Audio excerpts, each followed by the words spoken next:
Aleister Crowley's prophetic and divinatory work, The Book of the Law, written in 1904.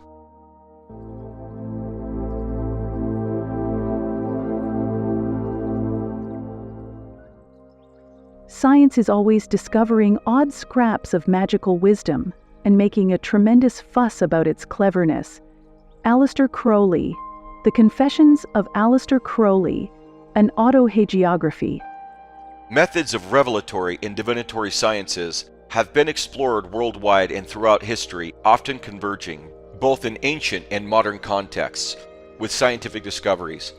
One of my favorite examples is Aleister Crowley's Book of the Law, a work that resonates closely with modern frames of reference. While it is, in part, divinely received, it is also undeniably influenced by borrowed ideas from much older traditions, especially those of Tantra and Shakta Hinduism. Nonetheless, it is a fascinating example, being free from the complex political rhetoric or cultural priorities of specific nations and societies. It stands in contrast to the many prophetically inspired works that tend to be riddled with such influences. Crowley is a complex figure, a mixture of illusory grandeur and somehow profound wisdom paired with a deeply impassioned and divinely willed nature. He was undoubtedly swept up in the thrill of occult leadership from a young age, often displaying a contentious elitist mentality that is evident in his writings and, unfortunately, reflected in the attitudes of many of his followers. This has created challenges for his Thelemic mystery school, as adherents often find themselves defending his behavior, or worse, emulating his shortcomings. Despite these controversies, I personally owe much to Crowley, as he served as one of the earliest doorways into my exploration of occult science. The Book of the Law is certainly imbued with revelatory genius in several passages. Although not always a reflection of his originality, he employed a combination of inspiration and clever, hidden synthesis with other writings. His last 10 years mark, in my view, his most profound contributions, particularly in Magic Without Tears, Little Essays Towards Truth, and his Thoth Tarot writings. It is within these later works that we see a mature Crowley grappling with complex philosophical and mystical ideas, refining his system of thought and offering invaluable insights into the nature of reality and the path of spiritual development.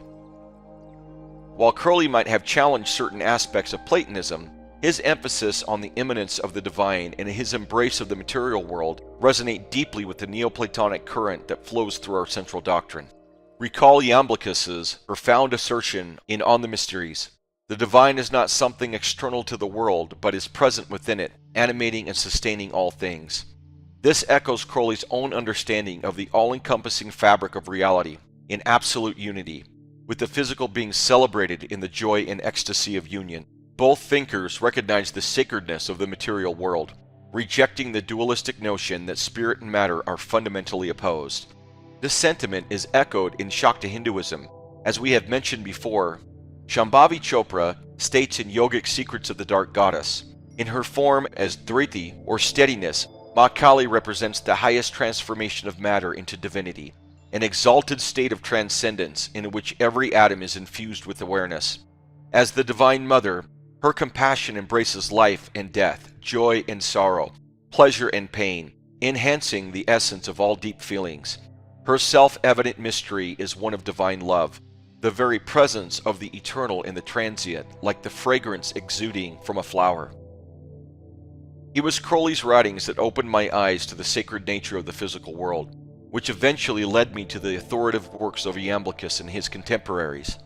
The Book of the Law stands apart from much of Crowley's earlier work. His journals, poetry, and early magical writings are, in retrospect, largely unremarkable.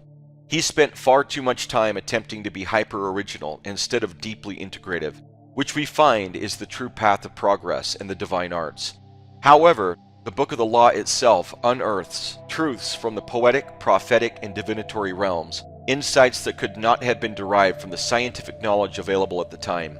Remarkably, many of these truths predate their scientific parallels by merely years or decades, solidifying the Book of the Law as a uniquely significant work of its era. The third chapter of the Book of the Law is notably violent and disturbing, often sparking significant controversy. While Crowley's followers have attempted to incorporate this chapter into their religious framework, its context reveals a striking prophetic and divinatory vision that undeniably foreshadows both world wars and the rapid advancement of the technological age. The godlike mania and dramatic pageantry of the third chapter encapsulate the zeitgeist of an era marked by revolution, war, great evils, and transformative change. An era that, with the benefit of hindsight, we can now fully explore and analyze historically. I delve into these aspects in much greater detail in other writings. Here, I will focus on specific elements from the first two chapters of the Book of the Law, where the foundational insights of Crowley's work emerge in a remarkable fusion of poetic expression and mystical revelation. It is important to note that, in doing so, I am not endorsing Crowley's self-proclaimed status as some singular chosen prophet or the ultimate divine magus of his age. Instead, I view him as deeply influenced by and a product of the extraordinary cultural and intellectual currents of his time, a period shaped by figures such as Carl Jung, Wolfgang Pauli, Nikola Tesla, Niels Bohr, Werner Heisenberg, Albert Einstein, Marie Curie, Sigmund Freud, William Walker Atkinson, and many others. This era, which Timothy Leary might have described as a pulse and Hegel as a manifestation of the Absolute Spirit, witnessed an extraordinary surge of innovation and insight spanning science, philosophy, and spirituality. These interconnected developments pushed the boundaries of human understanding and created a fertile ground for thinkers like Crowley to explore the mystical and esoteric dimensions of existence.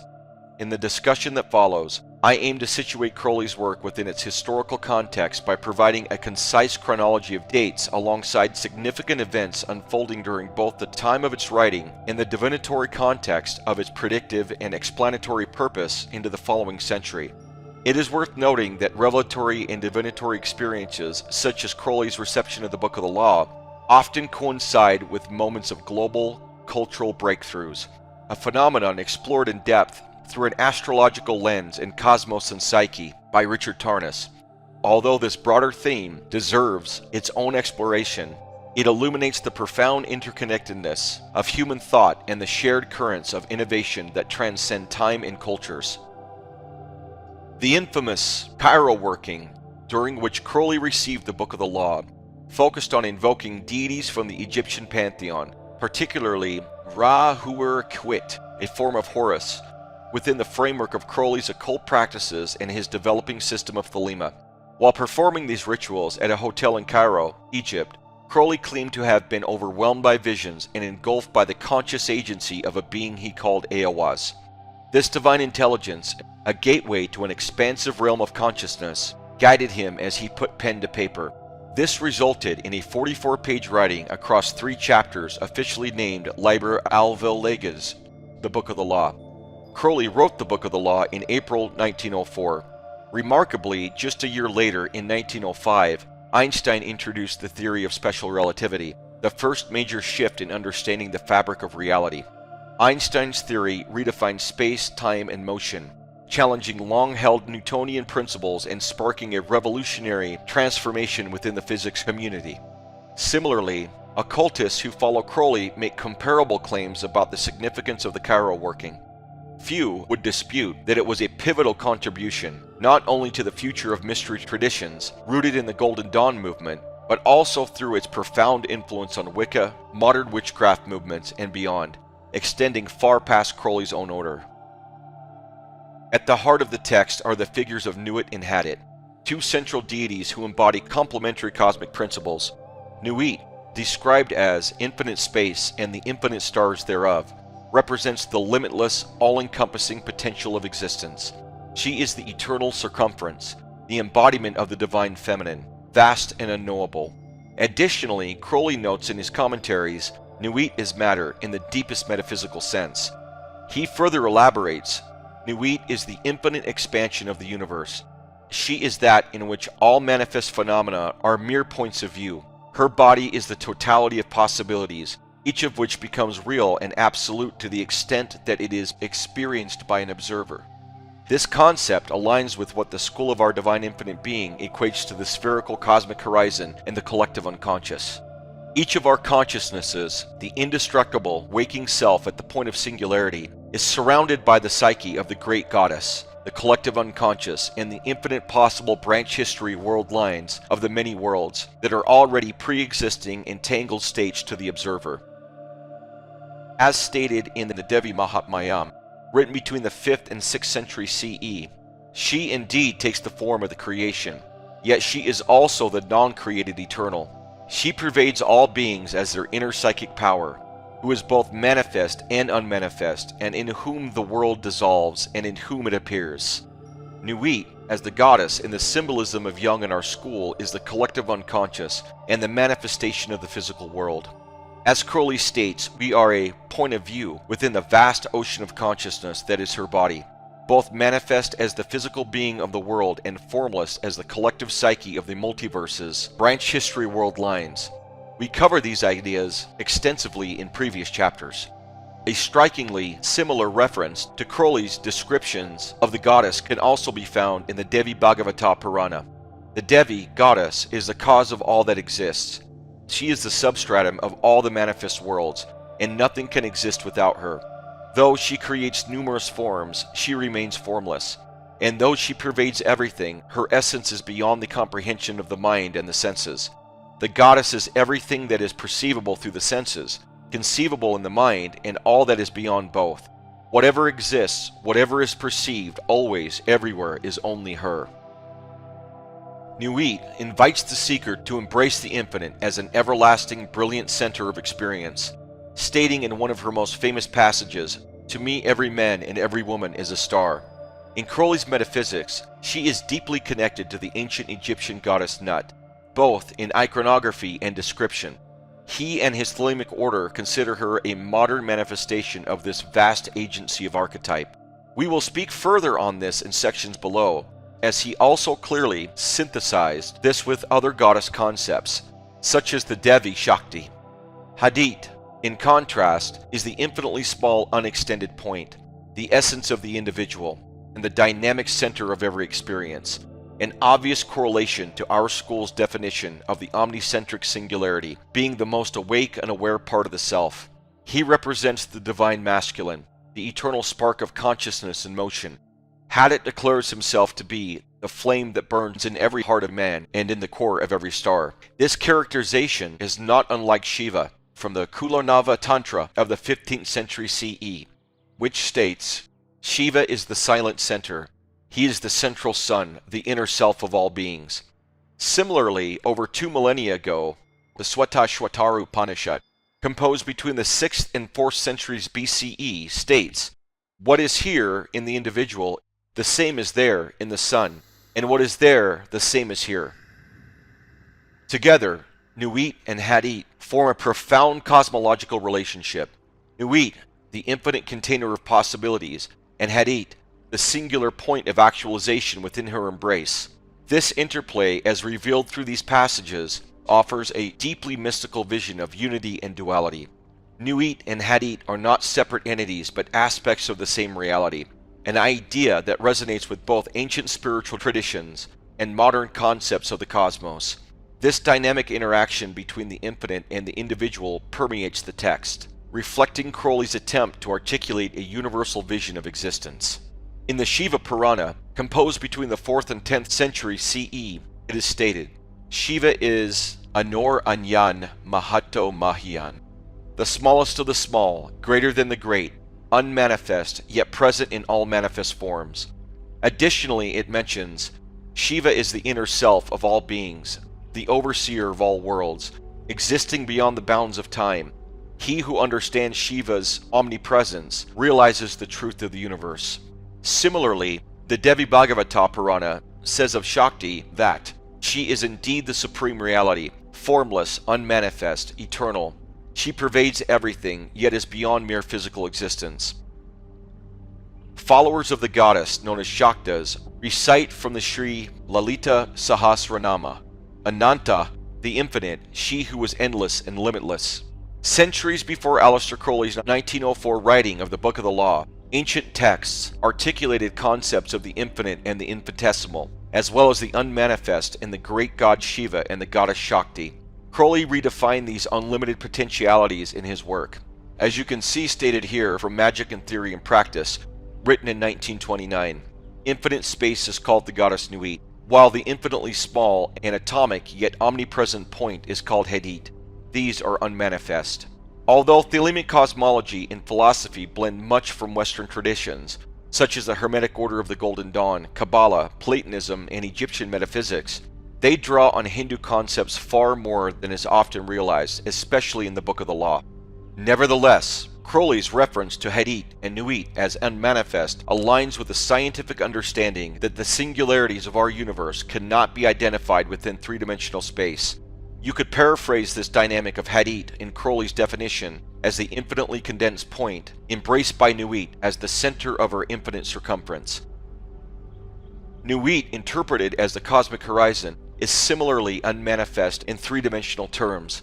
She exists infinitely outside of time, smeared out as the cosmos across the two-dimensional razor's edge of the horizon's spherical boundary. When compared to the omnicentric singularity of the school of our divine infinite being, both Hadit and Nuit transcend the observable boundaries of our physical reality, embodying principles that surpass the limits of material perception. Among Crowley's disciples, it is often said that individuals should interpret the Book of the Law for themselves, accompanied by grave warnings against any other interpretation outside of Crowley's personal writings. In the final words he labels the comment, it is stated, "The study of the book is forbidden. It is wise to destroy this copy after the first reading." Was this directive meant for a member of MI6, the CIA, or perhaps Inspector Gadget? Should I throw it in a container so that if it explodes, no one gets hurt?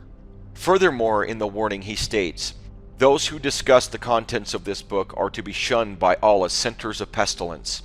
Although I deeply value the company of many of my Thelemic friends, finding their insights enlightening and their conversations highly enjoyable, I do not count myself among Crowley's paranoid sheep.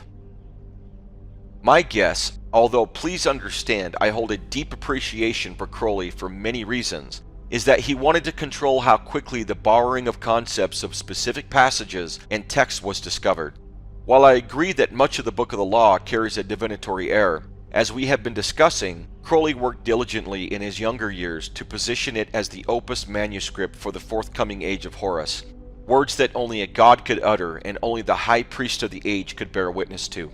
For much of his lifetime, Crowley kept what was clearly borrowed from other works remarkably close to the chest. What better way to avoid any discovery than by threatening the reader? Growing up Mormon, you can imagine why I might be a bit skeptical.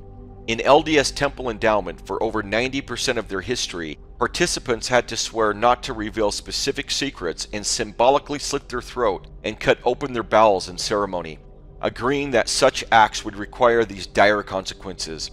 At least in Crowley's comment, there are no requirements for magical underwear.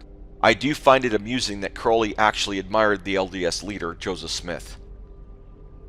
But for those of you that find this warning warranted, and before we proceed, let's address this for the reader with a chant, blessing, and a spell in praise of the goddess from the Devi Mahatmyam, written between the 4th and 6th century CE, specifically chapter 11, verses 16 to 17. I grant the boon of freedom from pestilence, and no fear shall be from robbers or kings from weapon, bearing foes or wild beasts, or any other source of terror or calamity. Those who praise and sing my virtues, who meditate on me with undivided focus, shall be free from fear and not troubled by any difficulties. I think we are going to be okay. In this analysis, I aim to discern a universal signature within Crowley's work, focusing on its purely scientific parallels and connections to our own precepts and discoveries within this central doctrine, particularly its connection with Kabbalah, Western thought, and Hindu philosophy. The excerpts presented here are not in their original order but have been arranged for explanatory purposes. I offer the following quotes from his work within this context. I, Hadit, am the complement of Nu, my bride. I am not extended. Had, the manifestation of Nui, the unveiling of the company of heaven. I am infinite space, and the infinite stars thereof. In the sphere, I am everywhere the center, as she, the circumference, is nowhere found. Nu, the hiding of Hadit.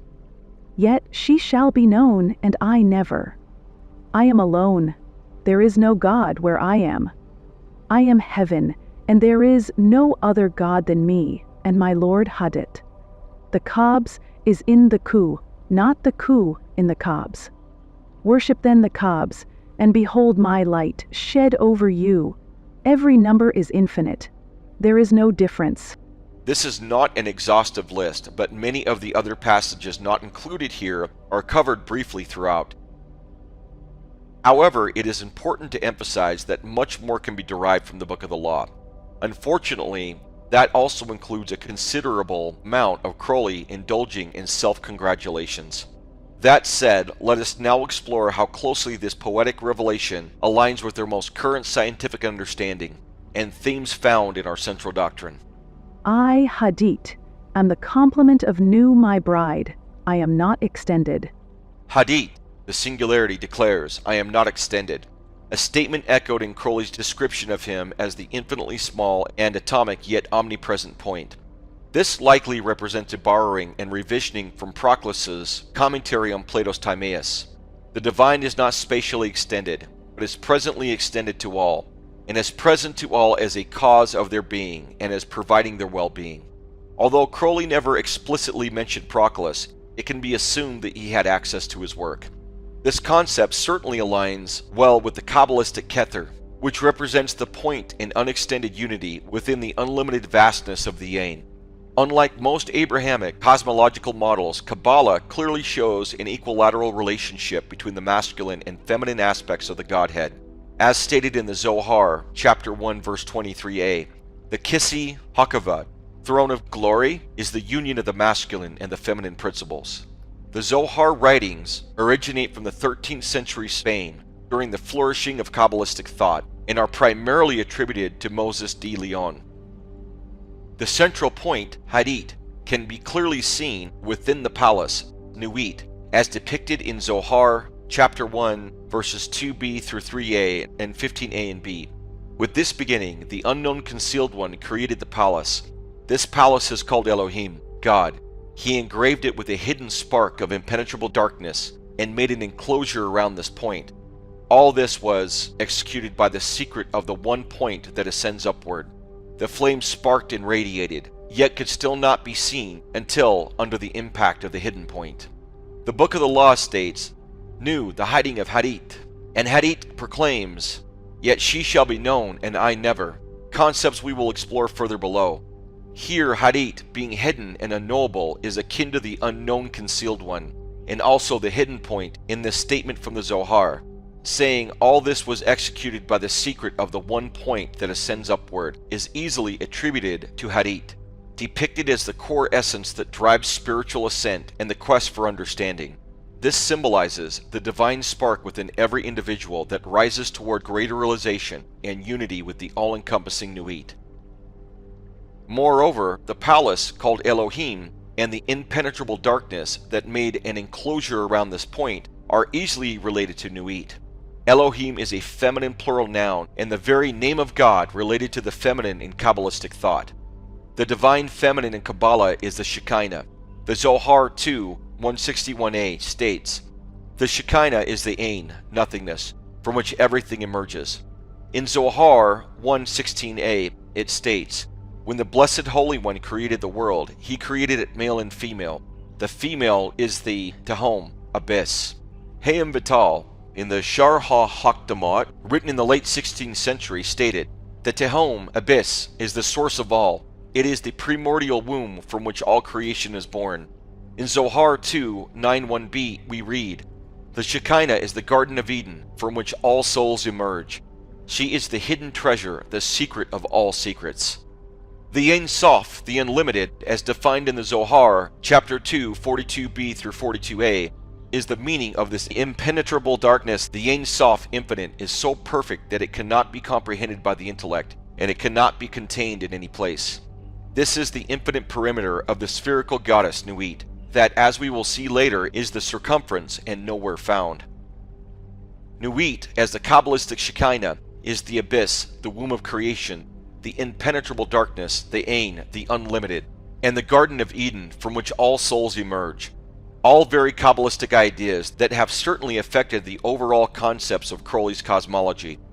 The Kabbalistic zero symbolically equates to the three veils of negative existence of the Ein, nothing, Ein Sof, unlimited, and Ein Sof R, limitless light, and is often personified as the goddess Nuit, the queen of infinite space within Crowley's system.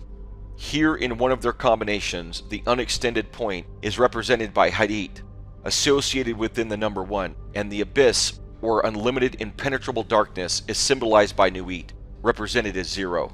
Kali represents the fertility of the void, personifying the womb of Brahman.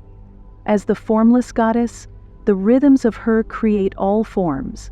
As the mother goddess, the darkness of Kali's womb carries the central emotional point of existence, sustaining all the rites of time and transformation. Shambhavi Chopra, Yogic Secrets of the Dark Goddess. This concept of the divine feminine as the unlimited nothing also has striking parallels to Ma Kali in Shaivism and Shaktism. In the Shiva Purana, Kali is depicted as the bearer of divine light in darkness. Kali, whose body is dark, who destroys the fears of the cycles of birth and death, and who carries the garland of heads, embodies the divine light that is hidden within the darkness of the void. This is a striking parallel to Zohar's depiction of the hidden spark of impenetrable darkness within the void or abyss. The Linga Purana describes Kali as an endless expanse, relating her to the blackness of space, akin to the concept of Nuit's designation as infinite space, and the depictions of the Kabbalistic Ein, nothing, and the Ein Sof, unlimited.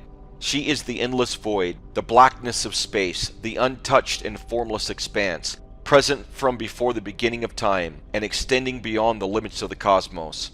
The Kalika Purana speaks of Kali as the divine matrix from which souls emerge and eventually return. From her emanates every manifestation of life, and into her they return. She is the garden, fertile and untamed, from which the seeds of all beings sprout.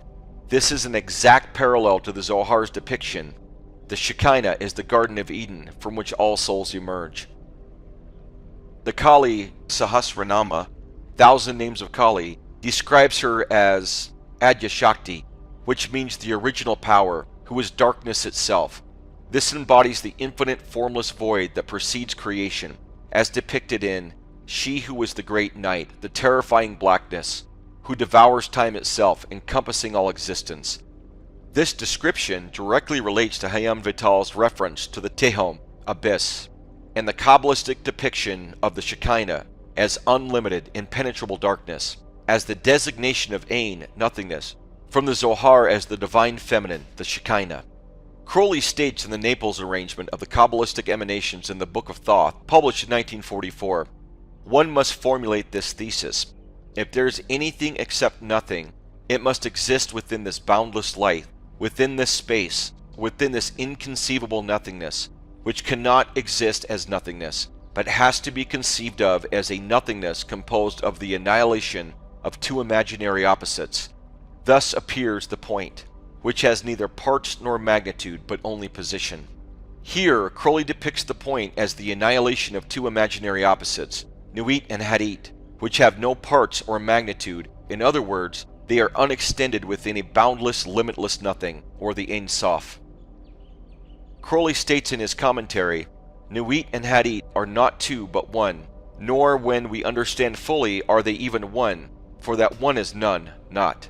This commentary suggests that Nuit, the infinite goddess, is viewed primarily as the highest deity, similar to the orthodox rabbinical view of God as the Ein. This feminine womb of being of the highest nature is reflective of the Hindu Shakta philosophical system. In a similar vein, the Vigyan Bhairav Tantra, written between the 4th and 7th century CE, presents a dialogue between the deity Shiva and his consort Shakti. It describes, in the space where there is nothing, there is the power of Shiva and Shakti, united and undifferentiated. This is the source of all manifestation, the heart of the cosmos, both manifest and unmanifest.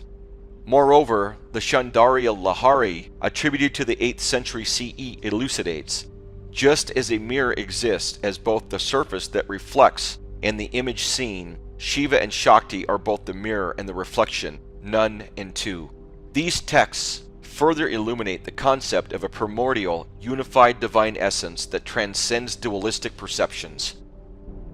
In Lurianic Kabbalah, developed in the 16th century CE by Isaac Luria, we find the source of Crowley's definitions of the three veils of negative existence and what an Orthodox rabbi would simply call God. From Luria's specific descriptions, we have the Ein, nothingness, representing the absolute nothingness, the complete absence of existence or describable attributes. Ein Sof, the infinite, as the boundless aspect of God, without limit or end, transcending all categories and definitions, and is the ultimate source of all that exists, yet it is beyond all existence. Ein Sof Or, the infinite light, is the first emanation of Ein Sof, a primordial light or energy that begins the process of creation, existing as a potential within the infinite. Isaac Luria, born in Jerusalem in 1534, began his Kabbalistic studies in Galilee.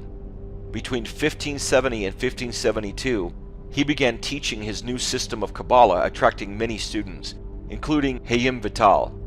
After Luria's death, Chaim Vital and other disciples compiled and disseminated his teachings, leading to the widespread influence of Lurianic Kabbalah. Lurianic Kabbalah set the standard for the most widely accepted form of practice within Orthodox rabbinical Kabbalah, enduring even today. Crowley, knowing this, would have certainly studied these works. In the Kabbalistic text Etz Chaim, Gate 1, Chapter 1, by Chaim Vital, it states, "In the beginning of the emanation of the Sephiroth, a simple divine light filled all existence. When it arose in the divine will to create worlds and emit the emanated light, he contracted Sinzum himself at the point of the center. In the very center, he contracted the light, distancing it to the sides surrounding the central point, so that there remained a void, a hollow empty space away from the central point." Lurianic Kabbalah in many ways formalized philosophical and practical mysticism from works such as the Zohar. The above quote from Etz Chaim comes from Zohar 2, 176a. "The light of the infinite being, blessed be he, was simple, filling the whole existence. He then restricted himself in the middle point, precisely at the center. He restricted the light, and the light drew far off to the sides around that middle point. And there remained an empty space, a vacuum surrounding that middle point, and the restriction was evenly around that empty point, so that the space was circular around it in all directions." There are obvious parallels here to the Zinzum, the contraction, resembling a collapse into the point of the center at the very center, or the singularity, and the distancing of the sides surrounding the central point, creating a void similar to the spherical cosmic horizon, and our inside-out black hole universe that is expanding faster than light. This concept fits neatly into the depictions of Nuit, the spherical goddess, and Hadit, the very center as seen in his comments. Hadit is the complement of Nuit. He is the infinitely condensed point, she the infinitely expanded circle. Crowley would have been intimately aware of these definitions in Lurianic Kabbalah, and his formulations in the Book of the Law are deeply rooted in Kabbalistic vision. If these ideas are rooted in Kabbalistic thought, influenced by Crowley's deep engagement with the doctrine, demonstrating their exclusivity may prove challenging. Nonetheless, they invariably connect back to Platonism, as Kabbalah is essentially Hebrew mysticism deeply embedded within Platonic philosophical principles. The origin of these ideas, whether divinely inspired, of Hindu origin, or traceable through historical figures like Luria, Proclus, and perhaps even Plato, is ultimately irrelevant. Their significance lies in their foundational role, predating the framework of modern scientific inquiry. Having started our investigation into the philosophical and Kabbalistic dimensions of Hadit, who declares, "I am not extended," we now turn our attention to contemporary scientific insights and their implications. This transition brings us into the realm of quantum cosmology, where we will examine the concept of a gravitational singularity as outlined in Wikipedia. The Penrose-Hawking singularity theorems define a singularity to have geodesics that cannot be extended. The termination of such a geodesic is considered to be the singularity. In scientific terms, a singularity is a point of infinite gravity and mass. The geodesic, a straight line in curved space-time, represents the extension of our three-dimensional space. At the point where the geodesic terminates, it is no longer extended, marking the location of the singularity. As clarified by Union University, the point has infinite mass and density and is infinitely small. In 1915, Albert Einstein's general theory of relativity introduced the concept of space-time curvature. laying the foundation for the idea that extreme gravitational forces, such as those near a black hole, could distort spacetime. In 1939, physicists J. Robert Oppenheimer and Hartland Snyder demonstrated mathematically that a sufficiently massive star could collapse under its own gravity to form a black hole. This collapse suggested the formation of a singularity, where density becomes infinite within a dimensionless point. Roger Penrose and Stephen Hawking later provided rigorous proofs of singularities in spacetime using Einstein's equations. These theorems demonstrated that under certain conditions, such as within black holes, geodesics in spacetime must terminate, marking a point where spacetime itself ceases to exist in its conventional form or is no longer extended. The Penrose-Hawking singularity theorems were developed and refined during the 1960s and the early 1970s. The specific concept of defining singularities in terms of incomplete geodesics that cannot be extended was formalized primarily in Roger Penrose's groundbreaking 1965 paper titled Gravitational Collapse and Spacetime Singularities. This idea was later expanded upon by Stephen Hawking. This notion that singularities are characterized by geodesics terminating at a boundary beyond which they cannot be extended represented a pivotal shift in understanding spacetime within the framework of general relativity. The phrase from the Book of the Law, I am Hadit, I am not extended, can be seen as an anthropomorphic, visionary, and precise parallel of this principle, a concept not formally discovered and written about for over 6 decades, and if we push this back to Proclus or further to Plato, exceeding 2 millennia. Roger Penrose's profound contributions to this field earned him the Nobel Prize in Physics in 2020. Plato argued in the Parmenides, if one is, can it be that one is many? How can one be many if it is one? But if it is absolutely one, the others will be none of the one itself. So if there is no multitude, the others are nothing. If one is not, nothing is. Certainly, the one then, according to this argument, since it is not, in no way is. In this dialogue, Plato engages in a dialectic examination of the properties of the one, questioning whether and how it can possess any attributes at all without contradicting its unity. If Osho, Rajneesh, had a time machine, he could have gone back and given Plato a beautifully simple answer that I often think about during meditation and theurgy. Man has no center separate from the whole. Although Osho wasn't much of a Plato fan in his lifetime. Centuries later, the founder of Neoplatonism, Plotinus, stated in the Enneads 6:9 verse 3, since the one is the ultimate cause of all, it cannot be any of those things which it causes. That is, since it is before all things, it is neither being nor substance, lest it be one of the things that are. The one is not anywhere, nor is it some place that would make it a body. Following him, Iamblichus in De Mysteries wrote, the gods exist beyond bodies, their powers are not spatially circumscribed, and nothing corporeal can contain them. Their energies are executed according to their will and not by spatial movements, but in ways ineffable and incomprehensible to us. Finally, again to Proclus's statement, the divine is not spatially extended, but is presently extended to all, and is present to all as a cause of their being, and as providing their well-being. By the time of Proclus, Christianity had been the favored religion under Roman imperial decree since Emperor Constantine's reign in the early 4th century. Theodosius I, at the end of the 4th century, declared Christianity the state religion of the Roman Empire, which led to the marginalization and sometimes persecution of polytheistic religions and philosophies. This environment likely influenced Proclus's work, as he lived through a period when polytheistic beliefs were increasingly under pressure. His effort to synthesize and defend Platonism were partly in response to the dominant Christian ideology. Consequently, his focus shifted heavily towards the monistic theories of the One, which unsurprisingly greatly affected early church theology and eventually made its way into the rabbinical Kabbalistic systems in 13th century Spain, during the flourishing of Kabbalistic thought. Among the early Greek philosophers, Parmenides, writing in the early 5th century BCE, stands out for ideas that resonate with the notion of a non-spatial divine.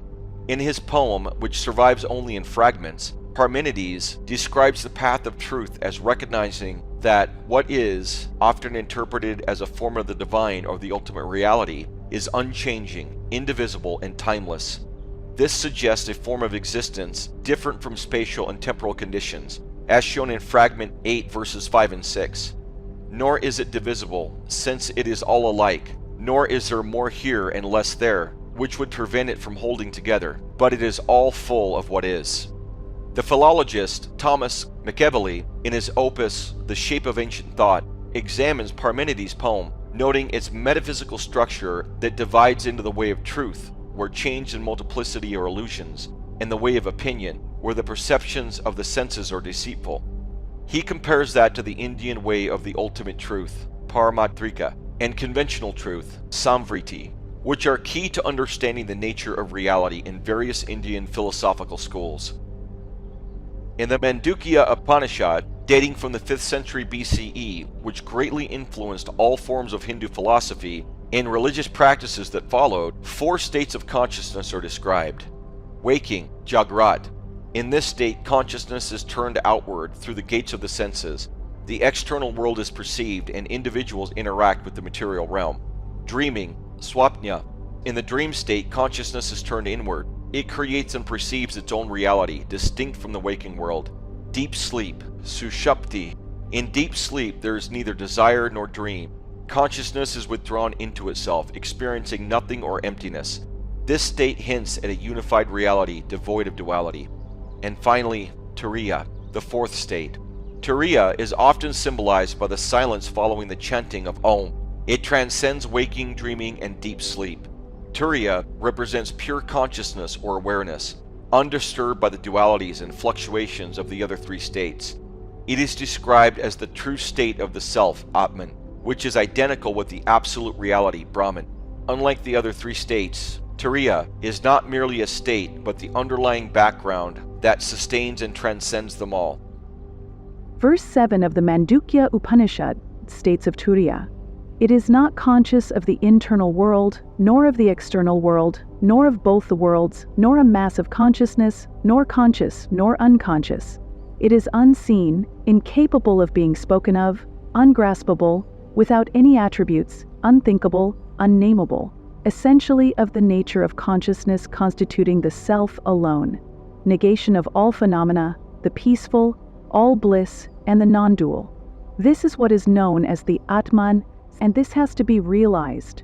The depiction of Turiya in verse 7 of the Mandukya Upanishad provides a compelling parallel to Aleister Crowley's portrayal of Hadit, particularly in their transcendental and indescribable natures. Turiya transcends the waking, dreaming, and deep sleep states and is neither conscious of the internal nor external world. It is described as unseen, incapable of being spoken of, ungraspable, without any attributes, unthinkable, unnameable. This state embodies the pure essence of consciousness, representing the self alone, and serves as the negation of all phenomenal existence. It epitomizes peace, bliss, and non-duality, attributes that align closely with the ultimate nature of Atman in Vedantic philosophy. Similarly, Crowley's Hadit symbolizes an essence that transcends conventional existence. Known as the point which has no position, Hadit is the core of each being, existing as a point of infinite smallness yet encompassing all existence. Had's statement, "I am not extended," emphasizes its existence beyond physical space and time. This mirrors Turiya's attributes of being ungraspable and beyond sensory or conceptual categorization, particularly in the description of Turiya as the negation of all phenomena. This is reminiscent of the singularity, where geodesic spacetime terminates, and it is no longer extended. Hadit embodies the innermost identity, the pure individual essence that is non-dual and indivisible. And although in its relational nature Hadit is one of 2, Nuit being his bride, he also states in the Book of the Law, "I am alone, there is no God where I am," reflecting the Upanishadic vision of Atman. Both Turiya and Hadit articulate a metaphysical vision where the ultimate reality or essence is beyond normal perception and understanding, transcending the limits of physical and mental experience. They are not part of the observable universe, but rather the very basis of existence, omnipresent yet intangible, infinite yet unextended. This shared perspective reveals a profound understanding of the universe as fundamentally non-dual, centered on an inner reality that embodies both everything and nothing. For the singularity exists outside of space-time, but as a unified principle of eternal inflation is the first cause itself, as Proclus proclaims. The divine is not spatially extended. but it is presently extended to all and is present to all. The parallel, if not identical, nature of Atman and Hadit suggests a universal truth not accessible through empirical observation, but through spiritual realization or awakening. Nuit is Hadit's bride, a concept deeply aligned with the central doctrine we have been teaching. Again, as Crowley states in his commentary, Nuit and Hadit are not two, but one. A mirror concept from the Shakta Tantra, written between the 11th and 12th century CE. Understand that Shakti is everything. She is in everything, and she is the essence of everything. There is no distinction between Shakti and Shiva, no distinction between the creator and the creation. Both are ever united and are one. They are neither manifested nor unmanifested. They are in themselves the absolute reality. This parallels our earlier discussions about Vishnu and Shakti. Vishnu, representing the singularity of the multiverse and eternal inflation, is said to breathe out countless universes from every pore of his eternally dreaming body at the moment of the Big Bang. He rests upon the causal ocean, which, as described in the Mahanirvana Tantra of the Great Liberation 4.13, is Shakti herself, the causal ocean, the great void from which all emerges and to which all returns. This process of creation and expansion continues as the universe expands faster than the speed of light, pushing to the very spherical limit of the cosmic horizon. In the Book of the Law, Nuit declares herself the embodiment of infinite possibilities, the vault of the heavens, stretching with a potential that envelops every conceivable and inconceivable point. By contrast, Hadit is the dynamic point of experience, the quintessential observer, whose journey through Nuit's expanse is divinely ordained for love's sake, for chance of union. Hadit, the singularity, exists in ecstatic eternal union with Nuit, the vault of heaven, who is the cosmic horizon itself. This divine play of union is deeply reminiscent of the cosmic dance between Shakti and Shiva in Hindu philosophy, where Shakti, the universe's primal energy, awakens Shiva, the pure consciousness or Atman. The Shiva Purana from 200 CE to 1000 CE describes the dance as the Ananda Tandava, the dance of bliss, performed by Shiva with Shakti as his divine energy. Pauli takes us to Shiva with an unceasing inner movement to immerse one into the eternal. Her awesome force reveals Shiva's true nature to us. The Devi's spiraling energies weave time and space through their exotic threadwork into the patterns of our experiences, allowing flowers of bliss to make their impressions in our conscious mind.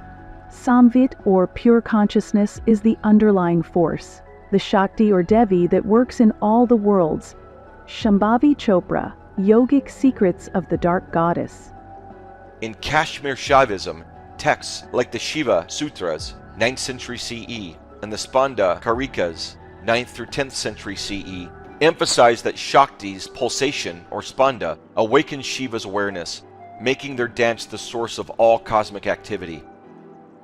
Shiva, often depicted in repose, is the eternal witness, the unchanging point amidst the flux of the universe, a reflection of Hadit's nature.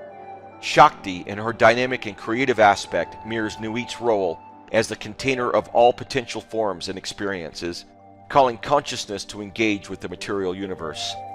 In various personal letters and essays, Crowley often expressed admiration for Hinduism and its rituals. In one letter he noted, "I regard Hinduism and Buddhism as the greatest of the world's spiritual traditions." In verse 49 of Liber CCCXXX3, he states, "Shakti, Shiva, all is thou and that also." This demonstrates his academic understanding of earlier Hindu scriptures, such as the Brihadaranyaka Upanishad, where the famous phrase, "Aham Brahmasmi," I am Brahman or I am that, is proclaimed. Crowley aligns himself theologically with the Shaivite and Shakta traditions' interpretations of the scripture of Brihadaranyaka Upanishad by stating Shakti, Shiva, all is thou and that also. This suggests a theological agreement with specific Hindu positions and indicates that Crowley possessed a more profound understanding of Hindu theory and its metaphysical implications than many may realize. Interestingly, the School of Our Divine Infinite Being shares a similar interpretation. Our Indian offices are located in the heart of Shakta-influenced culture, and many of our administrators are devoted followers of Shakti and Kali, myself included. I quote Devadatta Kali from In Praise of the Goddess, the Devi Mahatmya and its meaning. Shakta philosophy agrees with the Upanishads that Brahman and Maya, which it calls Shiva and Shakti, are one undivided reality. It is called Shiva when experienced as the unchanging ground of existence, and Shakti when experienced as the dynamic power of becoming. This power of becoming, Maya Shakti, which manifests as mind and matter, is the power through which the infinite changelessness dons the ever-changing veils of time and space and becomes a universe that is none other than the resplendent form of the formless, Sunyasakara, a universe wherein spirit, mind, and matter are ultimately one. The Devi Bhagavata states that Lord Shiva is the knower of all tattvas, manifestations of Shakti, and has realized Parabrahma, which refers to the Supreme Brahman. This transcendent entity surpasses all descriptions and attributes, representing the ultimate absolute reality that is beyond all forms and phenomena, unmanifested and eternal. Similarly, Lord Hadit is described as being beyond names and forms, embodying the essence that underlies and pervades all that exists. The Devi Bhagavata further describes him as the Lord of all, all-knowing, the seer of all, omnipresent.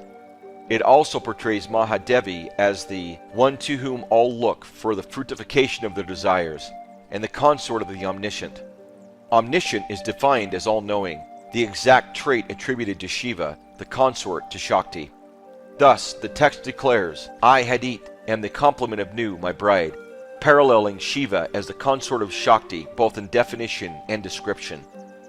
In the Devi Mahatmya, one of the pivotal Shakta texts, written in the 5th century AD, the concept of Parinamavada is articulated. This presents the world as a genuine transformation of the divine. The term Parinamavada translates to the doctrine of transformation in English. This philosophical concept in Indian philosophy states that the universe and everything within it are actual transformations or manifestations of the divine or the ultimate reality.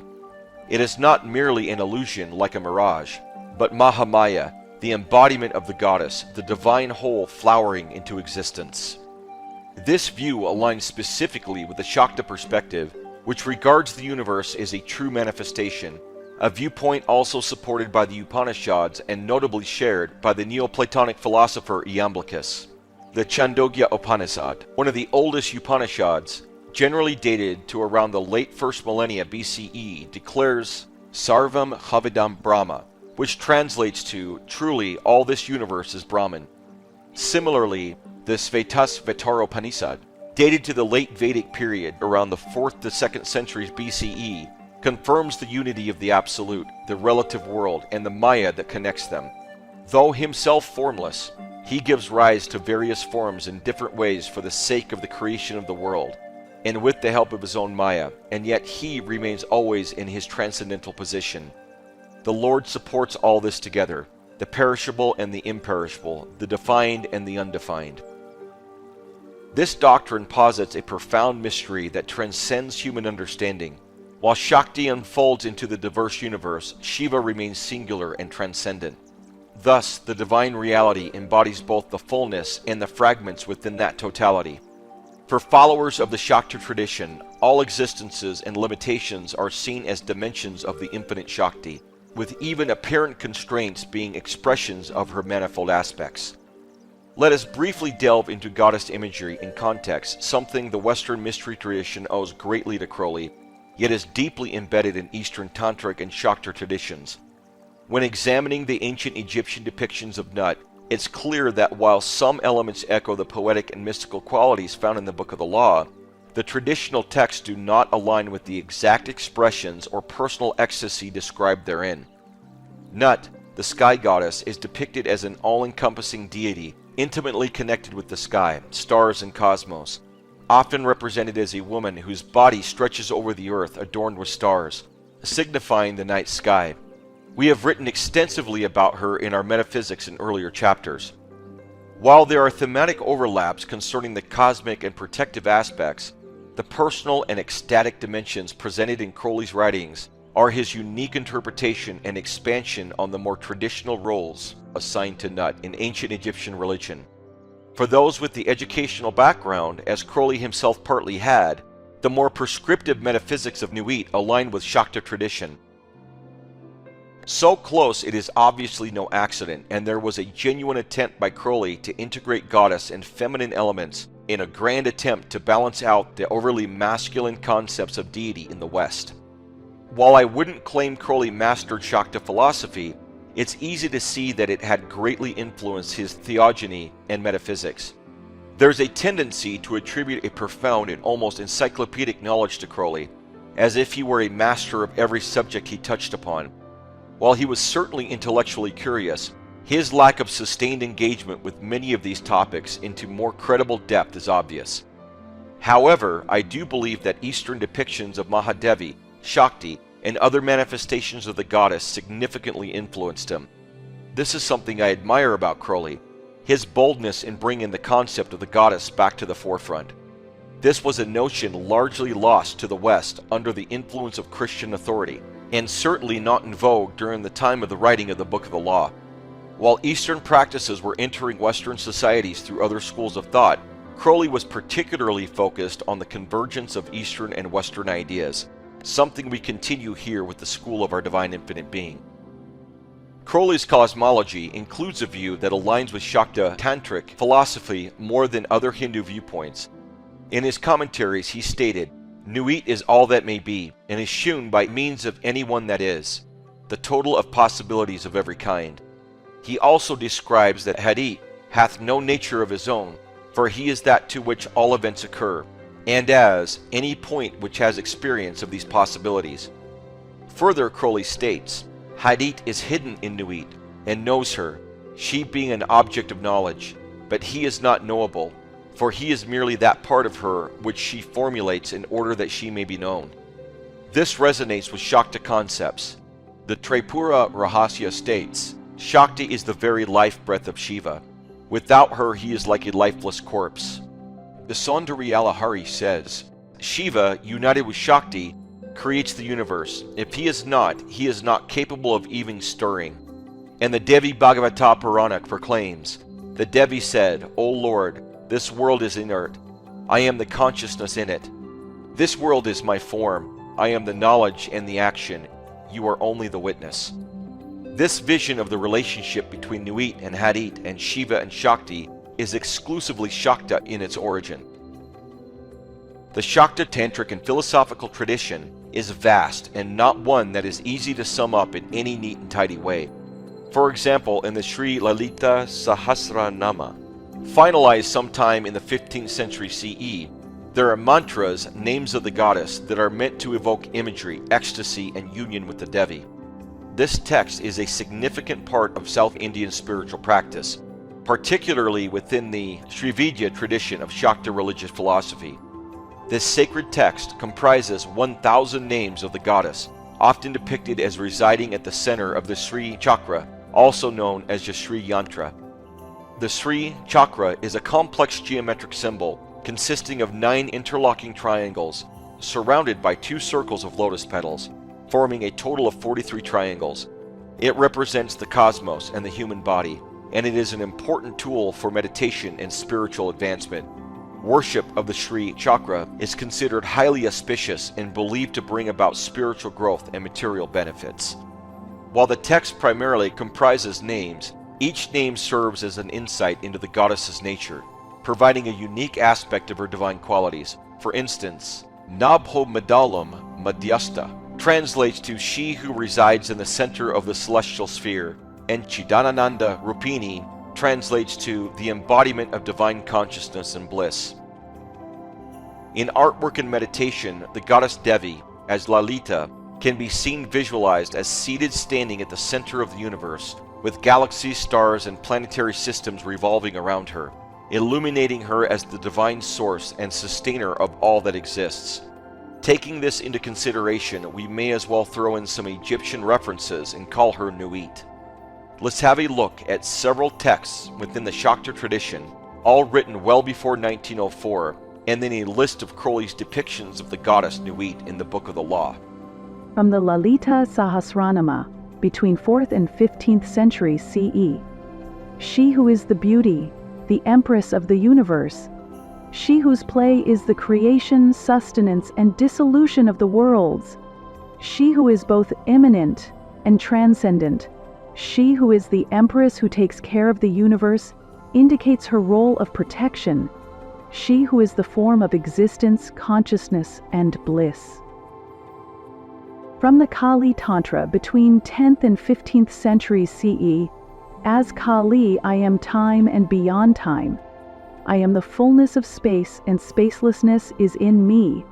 Through the worship of me, one transcends all sorrow and reaches a state of pure bliss. I am the swift current of delight, and the saving knowledge for those drowning in the ocean of the world. From the Sundarya Lahari, between 8th to 9th centuries CE. This world of ours is created and destroyed when you open and shut your soulful eyes. In her company, the world, the soul, and all forms of matter manifest as reality. Without her, everything dissolves into nothingness. From the Tripura Rasya, 15th century CE. She is the great illusion, the power of enchantment. Her game is the universe. Without her presence, nothing can stir. She is the thread upon which are strung together all forms, all actions, all states of existence. She herself spins, and she herself wears the garlands of galaxies. From the Kula Chudamani Tantra, between 10th and 15th centuries CE, as the spider brings forth from its own womb the web, so does the universe arise from her. She is both the void and the substance, the sustainer and the sustained. The goddess is the queen of all that moves and does not move. Her desire is the law of existence, and her glance is the genesis of a myriad universe. From the Mahanirvana Tantra, 18th century CE, she is the form of all gods, the core of all deities, the power in all beings. In worship of her, all worship is contained. She who is manifest as the universe itself, her real form is pure consciousness. She is both the true essence and the manifested world. From the Tantra Rahasya, 17th century CE, she dances the universe into being and cessation, orchestrating all events and phenomena. Her followers, those who recognize her omnipresence, see her in all things. They worship not just the form, but the essence of all, which is the goddess herself. From the Devi Bhagavata Purana, 6th and 9th centuries CE, I am the origin of all, the resting place of everything. The whole world is strung on me, as clusters of gems on a string. I am the knowledge, the object of knowledge, and the goal of knowledge. I am all that has been, all that is, and all that shall be. No mortal man hath lifted my veil. Recognize me as the eternal mother of the cosmos, ever present in all beings, in joy and in suffering, in the ordinary and the extraordinary. I am. Those who see me with eyes of love, who sing my names with devotion, they touch my heart, and for them, one to whom all look for the fructification of their desires. O fair-faced one, as the eternal space does not know its own extent, so Prakriti Devi herself knows not her own glories. She is eternal, always with her cosmic body, full of everlasting bliss. The Maha Maya, of the nature of everlasting existence, intelligence, and bliss. So know this fully, that the highest divine mother of the universe is playing here, residing in every being. She indeed is the entirety of this universe, her very body the infinite cosmos. She is the true form of time and space, and the birthplace of all elements. Therein she cloaks herself in the cosmos, yet is beyond the grasp of the same. She who is visibly infinite and omnipresent, not limited by anything above or below, comprehends all that is past, present, and future. Though formless, she assumes forms for the gratification of the desires of her bhaktas, followers.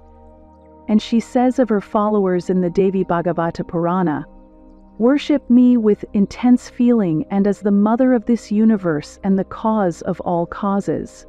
Here, the predominant idea is the idea of the Devi, and no other idea takes its place. He gets immediately dissolved in my nature of consciousness, whose heart is really filled with such parabhakti or all love. Now let's run through several of the depictions of Nui as they are laid out in the Book of the Law. I am infinite space and infinite stars thereof. I am above you and in you. My ecstasy is in yours. She answered him, bending down, a lambent flame of blue, all touching, all penetrant, her lovely hands upon the black earth, and her lithe body arched for love. The sign shall be my ecstasy, the consciousness of the continuity of existence, the omnipresence of my body. O Nui, continuous one of heaven, let it be ever thus, that men speak not of thee as one, but as none, and let them speak not of thee at all, since thou art continuous. For I am divided for love's sake, for the chance of union. Obey my prophet, follow out the ordeals of my knowledge, seek me only, then the joys of my love will redeem ye from all pain. I give unimaginable joys on earth, certainty, not faith, while in life, upon death, peace unutterable, rest, ecstasy. Nor do I demand aught in sacrifice. I love you. I yearn to you.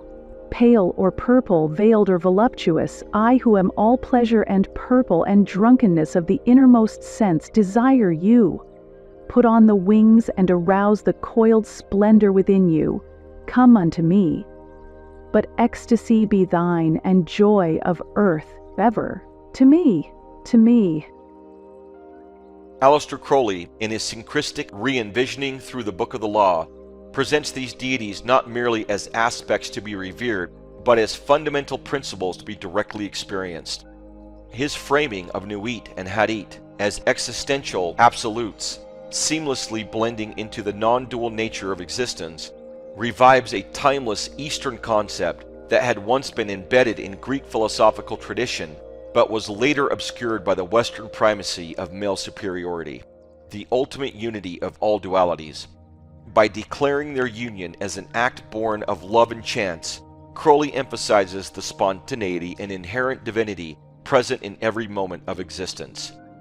Chapter 1 of the Devi Bhagavata Purana states, "She alone is the cause of creation, sustenance and dissolution. She is love, she is life, she is knowledge. Her will manifests as the universe, and her play sustains it." In the new commentary on the Book of the Law, Crowley elaborates on the relationship between Nuit and Hadit. Nuit formulates me as Hadit, especially in the three centers of consciousness of her being. In this way, for this purpose, I became the complement of her. These centers are those of love, life, and language. The goddess, as she manifests throughout Shakta philosophy, is often formulated in triads. This pattern is pervasive within the tradition. Crowley appears to borrow specifically and directly from the Devi Bhagavata Purana's statement of life, love, and knowledge, aligning it with his own triad of life, love, and language. Crowley further states in the same commentary, "Nuit selects three centers of her body to become two with Hadit, for she asks me to declare her in these three: infinite freedom, all-embracing, for physical love, boundless continuity for life, and the silent rhythm of the stars for language. These three concepts are her gifts to us." In Shakta philosophy, the Divine Mother, Devi or Shakti, embodies the fundamental energies that manifest as the universe. These energies are often categorized into three primary aspects, each corresponding to a vital function of cosmic existence. Although these do not align exactly with the statements from the Devi Bhagavata Purana, or Crowley's commentary like these quotes above, the parallels are significant and suggest a shared metaphysical framework. Iksha Shakti, will or desire, aligns with infinite freedom, all-embracing for physical love. This aspect represents the divine will or desire that initiates creation. It is the driving force behind manifestation, akin to the boundless freedom and all-encompassing nature of love that seeks expression. Kriya Shakti, action or activity, relates to boundless continuity for life. This energy embodies the power of action, sustaining the process of the universe. It reflects the continuous flow of life and the dynamic activities that maintain existence. Jnana Shakti, knowledge or wisdom, parallels the silent rhythm of the stars for language. This facet signifies the divine wisdom and knowledge that underlies the cosmos. The silent rhythm of the stars can be seen as a metaphor for the inherent order and communication within the universe, akin to the concept of Nada Brahman, where the cosmos is perceived as a manifestation of divine sound or vibration. In both Avidya Vedanta and Shakta philosophy, consciousness, Chit, and energy, Shakti, are inseparable. They are two aspects of the same ultimate reality, Brahman. Chit represents the unchanging, eternal awareness, while Shakti is its dynamic expression, responsible for the creation, sustenance, and dissolution of the universe. Chit Shakti is the force through which the unmanifest, Nirguna Brahman, becomes manifest, Saguna Brahman. The universe is seen as the play, Leela, of Chit Shakti, where consciousness expresses itself in infinite forms. This is no different than the many depictions that Crowley makes of Hadit, Chit Shiva, and Nuit Shakti. Crowley's contribution is thus pivotal. He reintroduces to the Western esoteric tradition a nuanced understanding of these dualities, affirming that the path to enlightenment is through the embrace of both the expansive cosmic potential and the pinpoint focus of individual experience. The theology articulated by Crowley suggests a universe where the divine play between the macrocosm, Nuit, and the microcosm, Hadit, is ongoing, a perpetual act of creation and realization that each individual can experience personally. The Sundarya Lahari states, "By your union with Shiva, the universe is created, sustained, and dissolved. This cycle of creation and destruction is a continuous dance of bliss. It continues, O goddess, your blissful embrace with Shiva is the ultimate reality. All beings are born from the union and ultimately merge back into it." These sentiments are perfectly paralleled in Crowley's statement in the commentary. The manifested universe comes from the marriage of Nuit and Hadit. Without this could no thing be. This eternal, this perpetual marriage feast is then the nature of things themselves, and therefore everything that is a crystallization of divine ecstasy. The Book of the Law serves not only as a bridge reconnecting Western thought to its ancient Eastern roots, but also as a bold assertion of theurgy as a means of personal and cosmic unification between the masculine and feminine energies of the cosmos. The philosophical underpinnings of Hadit and Nuit offer a powerful template for understanding the universe's dual nature and our role within it, encouraging a form of spiritual practice that is as much about personal liberation as it is about cosmic participation. Through this lens, every act and thought is seen as a step towards the sublime union, where the observer and the observed meld in an eternal dance of divine love, reflecting the non-dual teachings of both Vedanta and Thelema. This, Crowley asserts, is the true secret hidden within the heart of all great spiritual paths, the chance for union, divine for love's sake.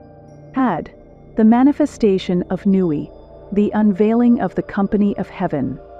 First, it must be addressed that this statement can be interpreted in a dualistic manner and is most likely intended to be understood as such.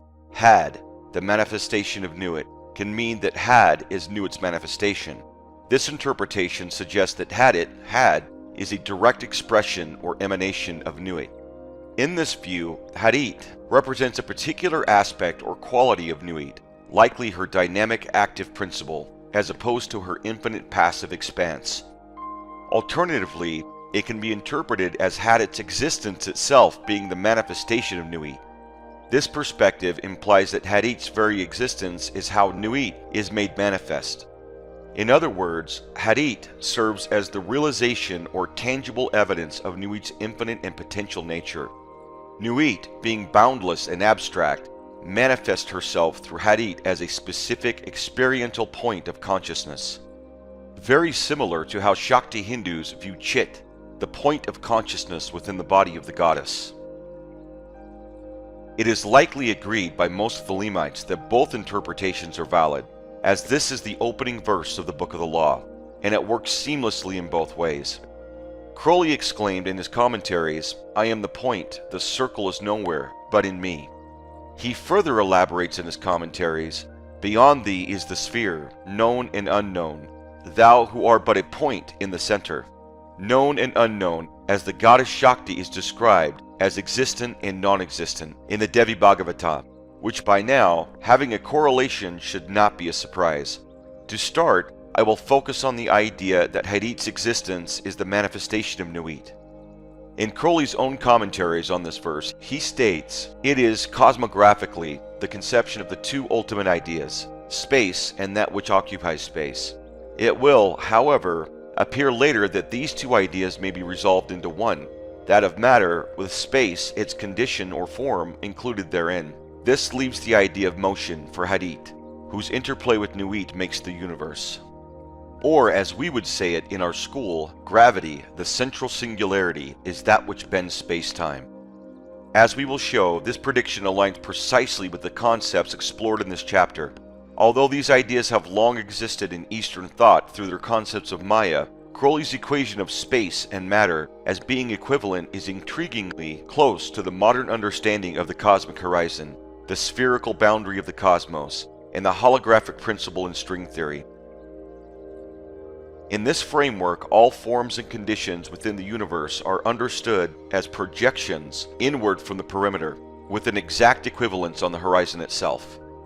Interestingly, Crowley also comments, time should perhaps be considered a particular kind of dimension of space, demonstrating that he was at least familiar with the evolving scientific model of his time.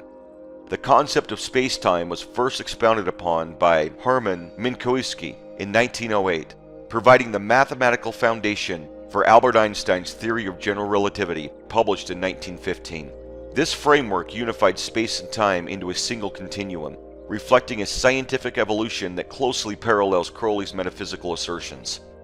At the spherical cosmic horizon, dark energy, which as we have taught, is created from the infinite energy of the quantum vacuum and can simply be referred to as reverse gravity, drives the gravitational back reaction described by Leonard Susskind in his Multiverse Theory of Quantum Mechanics from 2011. This phenomenon occurs at the very edge of our observable universe. The expanding singularity, Had, transforms into the manifestation of Nuit, the cosmic horizon. Here, Had's going, the expanding universe, surpasses the speed limit of light, smearing the entire cosmos across the razor's edge of this two-dimensional spherical boundary. As Hadit declares in the Book of the Law, "Come unto me is a foolish word, for it is I that go," a sentiment that Shambhavi echoes of Shiva in Yogic Secrets of the Dark Goddess. Shiva's sovereignty expresses itself through Icha Shakti, the willpower, manifesting as Kriya Shakti, the action. Had's going then rebounds back into the cosmos on vibrating strings of energy with the gravitational back reaction, extending to every point in space-time from every point of its spherical boundary in an ongoing and ever-powerful event.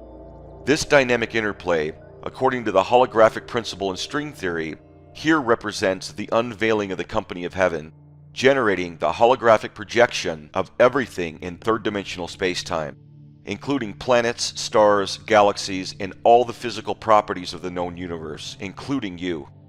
Strikingly, Crowley, though grasping for an exact description of Nuit, equated her with a two-dimensional plane. In his commentaries he wrote, "It suggests that matter is to be conceived as two-dimensional, that is, perhaps, as possessed of two qualities, extension and potentiality. To these Hadit brings motion and position. Why is Nuit restricted to two dimensions? We usually think of space as a sphere. None and two, extension and potentiality are her only projections of naught." He seemed perplexed by this two-dimensionality, most assuredly limited by the scientific understanding of his time. He would have been astounded to see the modern concept of the holographic universe, where a three-dimensional reality emerges from the two-dimensional surface of the cosmic horizon. This resonates perfectly with Crowley's divinatory intuition of Nuit as a two-dimensional plane, the source of all manifestation. While Crowley may not have fully grasped the implications of his own statement, it foreshadows a profound scientific insight, suggesting a deeper connection between his mystical vision and the nature of reality. You are the product of the continuous union of Hadit, the singularity, and Nuit, his bride, the spherical cosmic horizon. As we have explored in previous chapters, your most awakened self is the point of the singularity, while your divine double, your wave in the wave-particle duality, is interwoven at every point of the cosmic horizon, intimately connected with the entire cosmos. Hadit represents your innermost center, while Nuit forms your spherical boundary, projecting inward to the very center of your being. Physically, this manifests in the third-dimensional form of your body, and mentally through the collective unconscious. As Nuit proclaims in the Book of the Law, "Come unto me, all ye that desire it. Take your fill of love as ye will, when, where, and with whom ye will, but always unto me." Nuit, the body of the cosmos, embodies the manifest goddess, the material nature of all that exists. All consummation of the spirit and body is a sacrament to her existence. This concept is both welcome and familiar in the tantric yoga practices of the East. However, for the rigid and conservative Western European mindset of the time, it remained one of the condemning factors in Crowley's thought. From the perspective of the School of Our Divine Infinite Being, we feel that string theory welcomes this idea as an ontological consideration when anthropomorphized in the form of Nuit. The goddess manifest represents a call to ecstasy within the womb of eternity, a vital element in the practices of ritual theurgy, and the manifestation of visions within the anima mundi, the spiritual body she offers for gestation through ritual praxis. This cosmic interaction, the entire universe, is the bedchamber of the gods, the ecstatic embrace of Hadit and Nuit. On the human level, this manifests as an intrinsic attraction toward union in all things, finding its most profound biological expression in the act of sex, the very perpetual force that creates new life. Indeed, within the tantric traditions, sexual union is not merely a physical act but a sacred ritual, a microcosmic reflection of the macrocosmic union of Shiva and Shakti. It is seen as a path to spiritual awakening, where the energies of the individual are transmuted and united with the divine. Through mindful practices, focused intent, and the cultivation of specific energies, tantric sex aims to elevate the act beyond the purely physical, transforming it into a powerful tool for self-realization and the experience of divine ecstasy.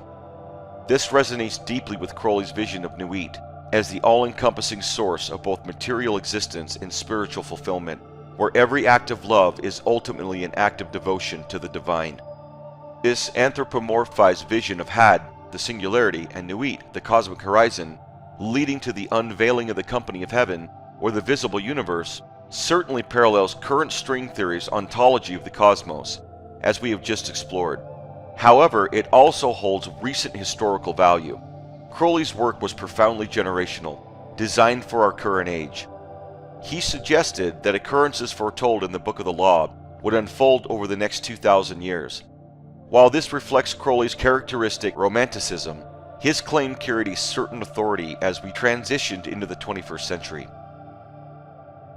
When Crowley penned these ideas, humanity still believed the Milky Way was the only galaxy, and Newtonian physics had dominated academic thought for over 200 years. Yet since then, science has undergone the greatest cosmological unveiling in history, culminating in string theory and the physics of the eternal inflating multiverse. Many other fields, alongside physics, took a significant turn at this time. Let's do a quick review. Crowley's Thelemic Mystery School traces its origins to the Hermetic Order of the Golden Dawn, an influential organization founded in 1888 by the brilliant occultist Samuel Liddell McGregor Mathers and others.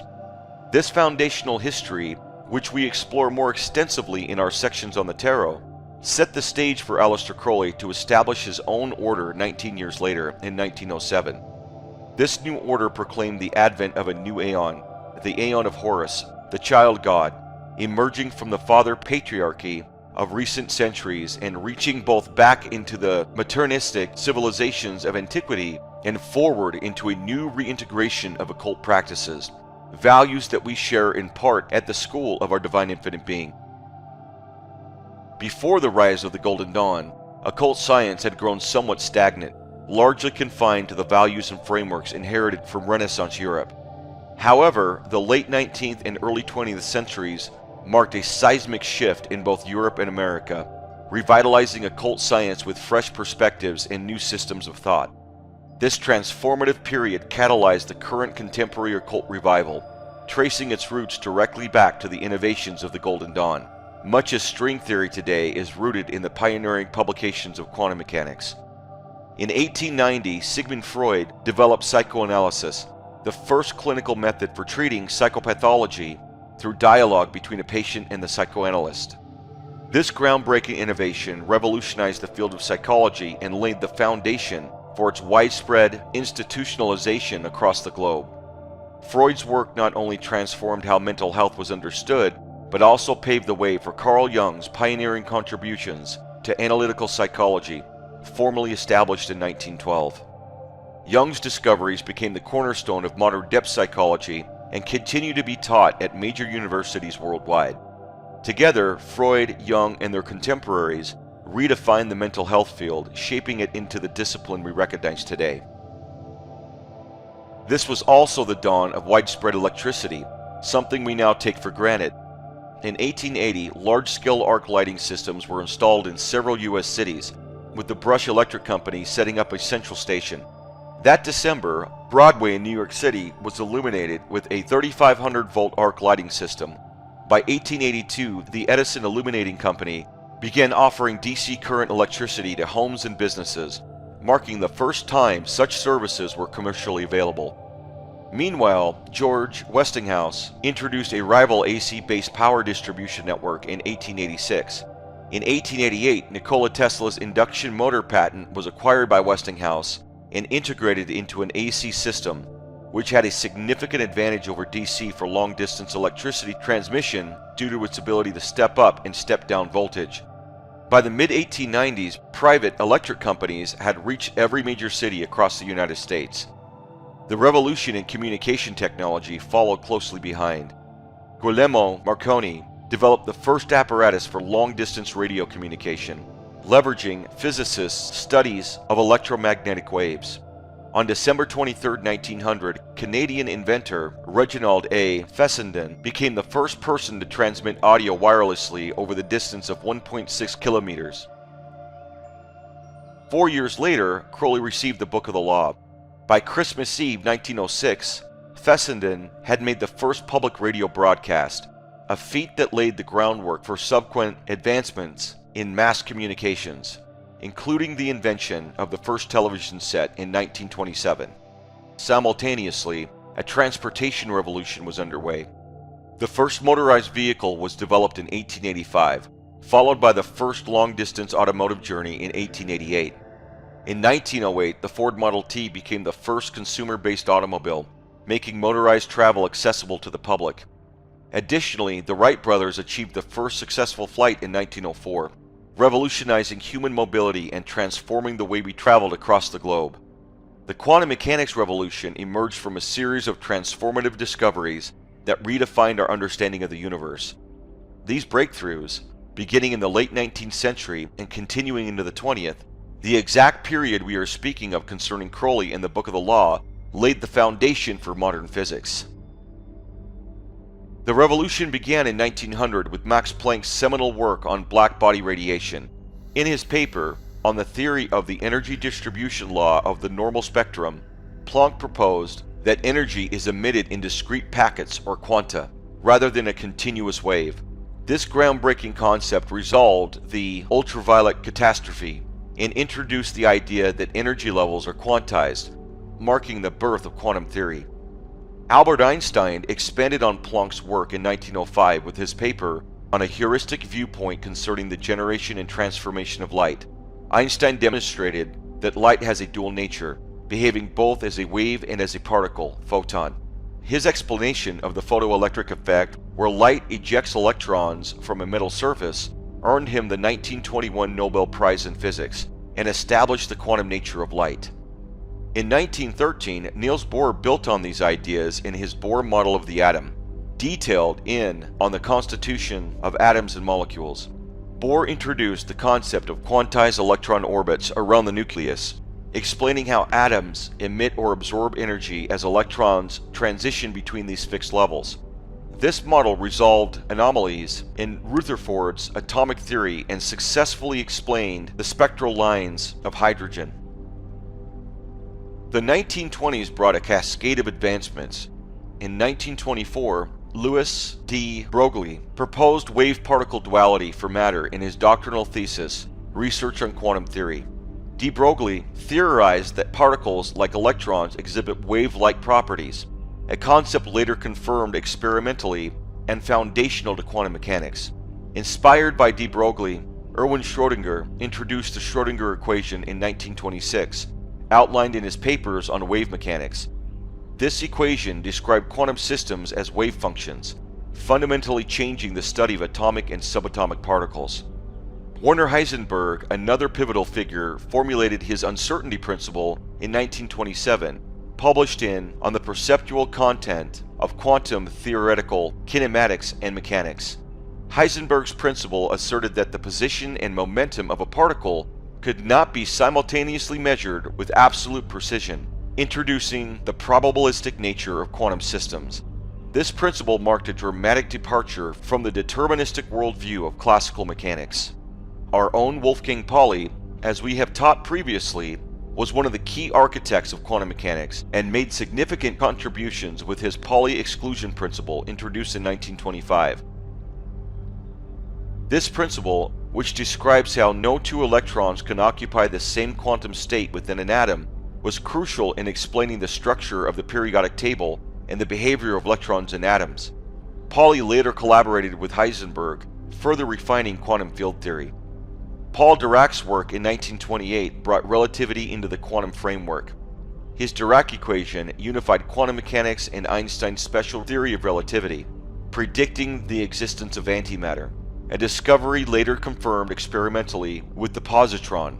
Dirac's contributions expanded the reach of quantum mechanics into the relativistic realm, paving the way for modern particle physics. The efforts of other brilliant minds, including Max Born, who introduced the probabilistic interpretation of wave functions, and John von Neumann, who formalized the mathematical framework of quantum mechanics, were equally instrumental. These contributions collectively shaped the quantum revolution. These pioneering physicists, Planck, Einstein, Bohr, Schrödinger, Heisenberg, Pauli, Dirac, and their contemporaries, did more than redefine physics. They transformed humanity's view of reality. The quantum mechanics revolution not only explained the behavior of atoms and subatomic particles, but also laid the groundwork for technological advancements in semiconductors, lasers, and quantum computing. These interconnected advancements in physics, psychology, communication, transportation, and energy created a world unrecognizably different from the one just a few decades earlier. It was within this rapidly evolving environment that the ideas and revelations of Hadit and Nuit took root, shaping Crowley's vision and the spiritual movements that followed. However, alongside groundbreaking advancements, this period also gave rise to the devastating machinery of war. Major innovations in aviation and weaponry propelled humanity into two of the deadliest conflicts in history. As noted on lumenlearning.com, some 75 million people died in World War II, including about 20 million military personnel and 40 million civilians, many of whom died because of deliberate genocide, massacres, mass bombings, disease, and starvation. World War II was the deadliest military conflict in history in terms of total dead. The final chapter of the Book of the Law has long haunted readers with its cryptic and ominous message of war and destruction. While its true purpose remains debated, many believe it foretold the global conflicts that would soon engulf the world. Again, I talk about this in other writings. For much of human history, our understanding of the cosmos was confined to the visible night sky. The Milky Way, with its band of stars stretching across the heavens, was believed to encompass the entirety of existence. Ancient astronomers, limited by the observational tools of their time, considered our galaxy to be the full extent of existence, a solitary cosmic island in a vast dark ocean. This perspective dominated until the early 20th century, when groundbreaking discoveries began to reveal the staggering scale of the universe, and thus began the cosmological revolution, the unveiling of the company of heaven. This revolution wasn't just about realizing how vast the universe is. It also opened our minds to the possibility that our universe might be one of many, and even more radically that it might exist within something else entirely. This is where the concept of the inside-out black hole universe comes into play. a concept shocking and far advanced to the Newtonian notions of cosmology, but one that fits perfectly within the existing metaphysics of the Book of the Law and surprisingly Hindu visions of the multiverse. The turning point in our understanding of the universe's scale came with Edwin Hubble's observations in the 1920s. He demonstrated that the Andromeda Nebula was not a part of the Milky Way, but an entirely separate galaxy. This revelation expanded our conception of the universe from one galaxy to billions. Hubble's further discovery that the universe was expanding shattered the notion of a static cosmos, paving the way for the Big Bang Theory, which posited that the universe had a finite beginning.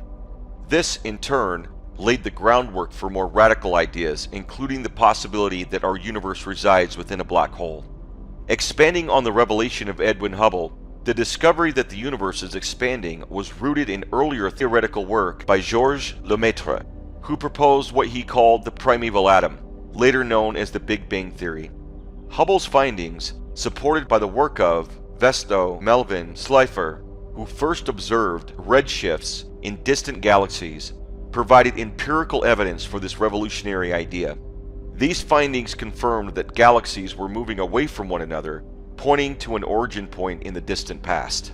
But what if this origin point wasn't the beginning of everything, but rather a point of transition from one reality to another? This is a core concept behind the inside-out black hole universe. While the idea of black holes dates back centuries, it was in the 1960s that Raj Bhatia and I.J. Good independently proposed cosmological models where the observable universe is the interior of a black hole. More recently, physicist Nikodem Poplawski has championed this idea, suggesting our universe could be inside a black hole existing within a larger parent universe or multiverse. He connects this with the idea of wormholes and the Einstein-Cartan-Schema-Kibble theory of gravity. The development of advanced telescopes allowed astronomers to explore deeper into the universe, revealing structures far beyond our local clusters of galaxies. In the mid-20th century, astronomers began identifying galaxy clusters and superclusters, further revealing the immense scale of the cosmos. In 1964, Arno Penzias and Robert Wilson inadvertently discovered the cosmic microwave background (CMB) radiation, providing critical evidence of the Big Bang and solidifying the concept of an evolving dynamic universe.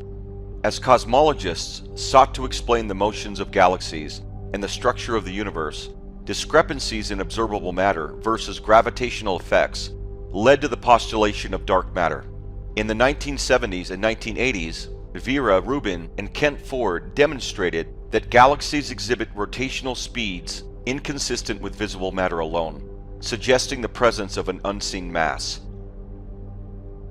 The idea of dark matter was later complemented by the concept of dark energy in the late 1990s, following the discovery that the universe's expansion was accelerating. Observations of distant supernova by teams led by Saul Perlmutter, Brian Schmidt, and Adam Rees brought this groundbreaking discovery to light. The acceleration of cosmic expansion and the refinement of inflationary cosmology opened the door to new and provocative ideas about the universe's origins and its broader context. Alan Guth's theory of cosmic inflation, first proposed in 1981, described a rapid expansion of space-time fractions of a second after the Big Bang. This model resolved key issues in the Big Bang theory, but also implied the existence of other regions of space-time beyond our observable universe. Building on these ideas, researchers such as Andre Linde, who began developing these ideas in the 1980s, developed the concept of eternal inflation, suggesting that inflationary processes could give rise to countless other universes, each with its own unique physical constants and properties. This concept laid the foundation for the modern multiverse hypothesis, which was further explored within string theory frameworks. Physicists like Leonard Susskind and Max Tegmark have argued that the multiverse is a natural outcome of certain cosmological and quantum models. This multiverse concept aligns intriguingly with the idea of our universe being one of many within a larger structure, perhaps even within a black hole in a parent universe. Remarkably, these models echo themes found in the Book of the Law, with Hadit as the omnipresent singularity and Nuit as the cosmic horizon. parallels that were only scientifically identified decades later, yet resonate profoundly with the symbolic descriptions present in the text. Today, the quest to understand our universe and potentially others pushes the boundaries of technology and theory. Instruments like the James Webb Space Telescope, launched in 2021, particle accelerators like the Large Hadron Collider, which began operation in 2008, and cutting-edge projects probing quantum gravity aim to uncover deeper truths about the cosmos, whether through detecting evidence of parallel universes, studying the behavior of black holes, or refining models of dark energy, discovered in 1998. The journey from the Milky Way to the multiverse represents humanity's relentless pursuit of knowledge, an odyssey that continues to redefine our place in the cosmos. Suskind's multiverse theory, a concept we have often addressed in our central doctrine, proposes that reality is an eternally inflating space-time, a boundless network of interconnected universes. In this framework, Hadit can be seen as the engine of eternal inflation, perpetually generating new universes, while Nuit represents the overarching structure of this multiverse, the infinite container within which all universes reside. This concept of a unified, eternally inflating space-time geometry, as presented in Suskind's 2011 paper, aligns remarkably with the parallels found in the Book of the Law, demonstrating that even the most advanced theories of the multiverse find resonance within its mystical framework. Crowley's own writings offer further depth to our understanding of Nuit. In his commentary on the Book of the Law, he describes her as matter in its deepest metaphysical sense. This resonates with ancient cosmological myths like the Chaldean goddess Tiamat, whose body symbolized the primal chaos from which the ordered cosmos emerged. Similarly, Nuit embodies the fundamental fabric of reality, the deepest layers of the material world from which all things arise. This perspective aligns with the holographic principle, which suggests that the information about a volume of space can be encoded on its boundary, much like Nuit, as the cosmic horizon contains and defines the universe within. Ultimately, the unveiling of the company of heaven signifies the revelation of this grand cosmic structure, the multiverse, with its infinite universes and underlying unity. This unveiling is an ongoing process fueled by scientific inquiry and human curiosity. It's a journey that has taken us from the limited perspective of a single galaxy, a theory that remains supreme for thousands of years, to the awe-inspiring vision of a boundless multiverse, a reality that harmonizes with both the scientific and mystical explorations of our time. I am infinite space and the infinite stars thereof. In the Book of the Law, part of Nuit's description reads, "Above, the gemmed azure is the naked splendor of Nuit. I am the blue-lidden daughter of sunset. I am the naked brilliance of the voluptuous night sky." Shambhavi Chopra, in Yogic Secrets of the Dark Goddess, assigns two designations to Ma Kali. The void or abyss is Vyoma, the sky or infinite space of consciousness manifesting in Sunyati, Sunya, the absolute or great void. She further explains that Kali's Swarupa, her essential nature, is of Nila, the deepest blue hue of the sapphire oceans. Her azure overtones suggest an all-pervading peace of the universe. The Kyrilline blue of the great void reflects Kali's tranquilizing effect. The dark goddess manifests the mystical energies of the abyss and emptiness of space. Nuit and Kali both embody the concept of infinite space and the infinite stars thereof, and both are the azure or the naked brilliance of the voluptuous night sky. Regarding this quote from the Book of the Law by Nuit, "I am infinite space and the infinite stars thereof," it is interesting to note the historical context. Until the multiverse theory was postulated, the concept of infinite space and infinite stars remained largely speculative. Following Edwin Hubble's groundbreaking discovery that the Andromeda Nebula was a separate galaxy, astronomers soon estimated that our galaxy alone contains hundreds of billions of stars. They also determined that billions of galaxies populate the observable universe, each containing similar or even greater numbers of stars. This astronomical context enriches our understanding of Nuit's declaration in Thelema, aligning cosmic discovery with metaphysical philosophy. Scientists now estimate that the observable universe contains approximately 2 trillion galaxies, with each galaxy housing an average of 100 billion stars. This leads to an estimated total of 200 sextillion stars. Yet even this staggering figure pertains only to the observable universe. Beyond this lies the unobservable cosmos of the multiverse, potentially extending indefinitely. As Brian Greene explains in The Hidden Reality, Parallel Universes and the Deep Laws of the Cosmos, our universe may be one of numerous universes, perhaps an infinite number, each with its own set of physical laws. Together they would form an expansive multiverse, an infinite space with infinite possibilities. Today's scientific theories and equations suggest the existence of infinite space and the potential for countless stars, as expressed in the phrase, "I am infinite space and the infinite stars thereof." This concept closely aligns with the vision of Nuit as the embodiment of the void in the night sky, resembling Devi, and more specifically, the higher aspects of Kali, the great goddess. This vision encompasses the idea of an endless multiverse, described by Aleister Crowley as continuous, representing the boundless, outermost reaches of eternal inflation, where quantum decoherence does not occur. In the sphere I am, everywhere the center, as she, the circumference, is nowhere found. Aleister Crowley's statement, "In the sphere I am everywhere the center, as she, the circumference, is nowhere found," strikingly mirrors the ancient philosophical maxiom from the Liber 14 Philosophium, a 4th century text that posits God is an infinite sphere, whose center is everywhere and whose circumference is nowhere. This apparent borrowing by Crowley in the Book of the Law does not invalidate the point, but rather traces it back to centuries earlier.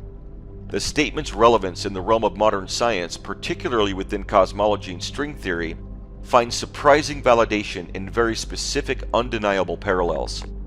In contemporary cosmology, the concept of a universal center is subverted by the observable reality of a uniformly expanding universe, based on the theories postulated by Edwin Hubble in 1929, which led to the formulation of Hubble's law.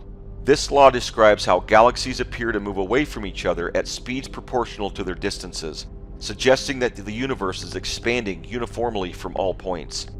From any point, the universe appears to have that point as its center because all other points recede symmetrically. Crowley's depiction of Hadit, being in the sphere everywhere the center, borrows from the profound philosophical statement, God is an infinite sphere whose center is everywhere, from Liber 14 Philosophium, and captures this perfectly. Hadit symbolizes the initial singularity from which all existence expands. In a universe without a fixed center, he manifests as the center at every conceivable point, embodying esoteric teachings that identify him as the core essence of all being, just as we have the singularity through our central doctrine. In examining Nuit's depiction as the encompassing circumference nowhere found, we engage with the concept of the cosmic horizon that is not merely a static limit but a dynamic shifting boundary. This horizon delineates the outermost reach of observable space from any specific viewpoint, constrained by the finite speed of light and the universe's continuous expansion.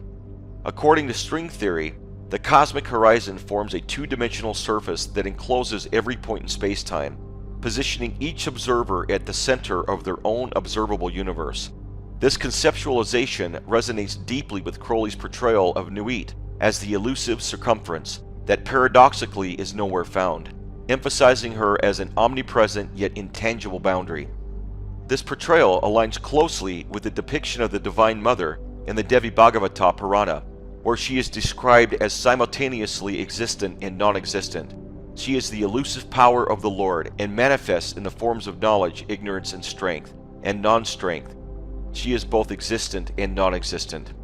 This passage highlights the dual nature of the Divine Mother, who is both manifest in various forms and aspects and unmanifest, eluding any finite comprehension.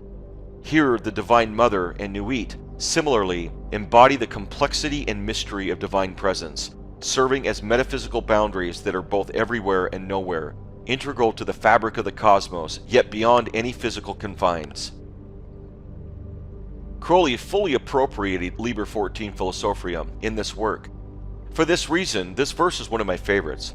I personally do not find it negative at all, but rather of extreme importance, something that his religious zealots would call to arms concerning.